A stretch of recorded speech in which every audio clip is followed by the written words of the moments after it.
ಬೇಡನು ಋಷಿಯಾದ ಕತೆ. ಒಂದು ಅಡವಿಯಲ್ಲಿ ಒಬ್ಬ ಬೇಡನು ಜೀವಿಸುತ್ತಿದ್ದನು. ಅವನು ದಾರಿಯಲ್ಲಿ ಹೋಗುವವರನ್ನು ಕಾಡಿಸುವುದು, ಪೀಡಿಸುವುದು ಅವನ ಕೆಲಸವಾಗಿತ್ತು.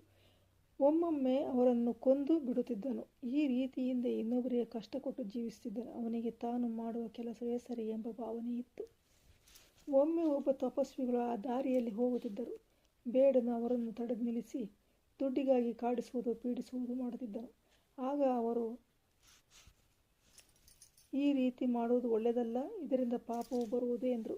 ಆದರೆ ಅವನು ಬಿಡದೇ ಪೀಡಿಸುತ್ತಿದ್ದಾಗ ಆ ತಪಸ್ವಿಗಳು, ನೀನು ನಿನ್ನ ಹೆಂಡತಿ ಮಕ್ಕಳಿಗಾಗಿ ಈ ರೀತಿ ಇನ್ನೊಬ್ಬರನ್ನು ಕಾಡಿಸುವುದು, ಪೀಡಿಸುವುದು ಮಾಡ್ತೀಯಲ್ಲ, ಆದರೆ ನಿನ್ನ ಹೆಂಡತಿ ಮಕ್ಕಳು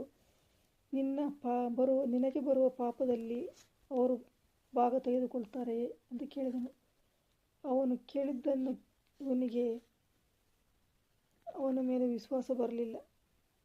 ಆದ್ದರಿಂದ ಅವನನ್ನು ಅಲ್ಲಿಯೇ ಕಟ್ಟಿ ಹಾಕಿದನು.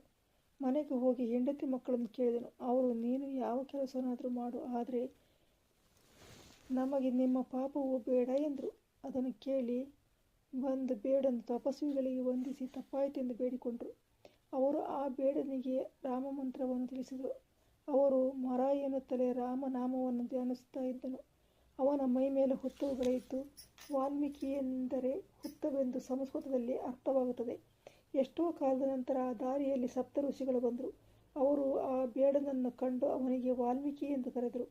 ಅನಂತರ ಋಷಿಯಾದ ನಂತರ ಅಡವಿಯಲ್ಲಿ ಆಶ್ರಮ ಮಾಡಿಕೊಂಡಿದ್ದರು. ಒಂದು ದಿನ ತಾಮಸ ನದಿಯ ತೀರದಲ್ಲಿ ಸ್ನಾನ ಮಾಡಲು ಹೋದಾಗ ಬೇಡನೊಬ್ಬನು ಕ್ರೌಂಚ ಪಕ್ಷಿಯನ್ನು ಬಾಣದಿಂದ ಹೊಡೆದು ಕೊಂದು ಹಾಕಿದನು.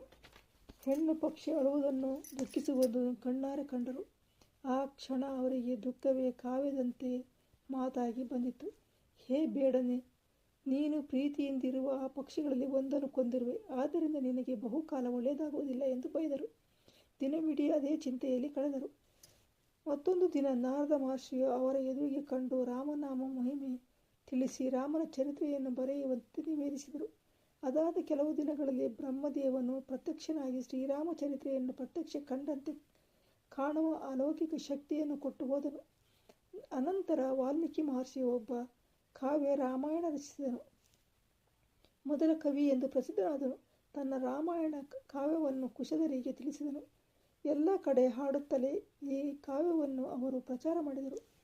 ವಾಲ್ಮೀಕಿಯು ಕಣ್ಣಾರೆ ಕಂಡ ದುಃಖದ ಸನ್ನಿವೇಶವೇ ರಾಮಾಯಣ ಕಾವ್ಯಕ್ಕೆ ಆರಂಭವಾಯಿತು. ಕರುಣೆಯಿಂದ ಕೂಡಿದ ರಾಮಾಯಣವು ರಾಮ ಸೀತೆಯ ಚರಿತ್ರೆಯನ್ನೇ ಹೇಳುವುದು.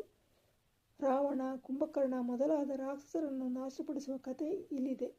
ರಾಮಾಯಣವು ಭಾರತ ದೇಶದಲ್ಲಿ